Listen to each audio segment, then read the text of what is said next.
Hello, I'm CG Ian. This is a quick video to show how to make a creepy mask in After Effects. After starting After Effects, we can click here to create a new composition.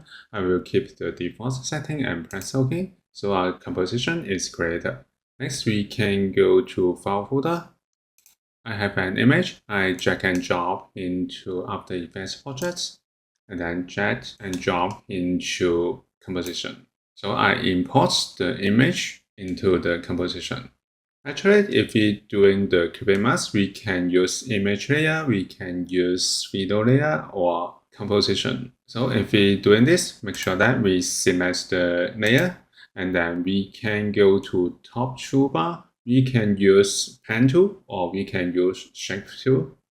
For example, I use shape tool first. I use ellipse tool, and then I press shift to make a perfect circle.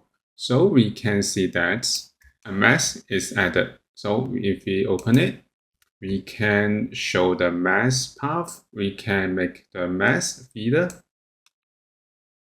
or we can make mask opacity, and we can expand the mask. I go back to 0.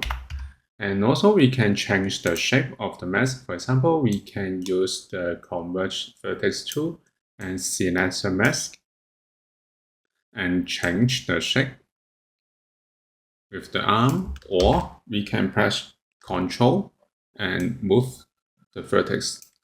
If you want to make an animation for the mask, I press Ctrl set first. We can set the time watch to set a keyframe, and then go to the next second, and then we can select one of the vertex and press Ctrl and move it here. So we can make an animation for the mask.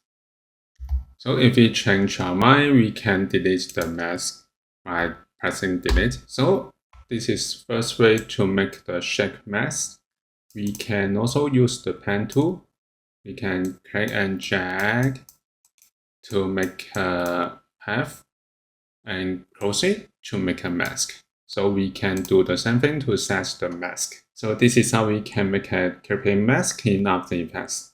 Thank you for watching this video. Hope this helped. Please subscribe this channel. More video will be shared with you. I'm CG Ian. See you in the next video.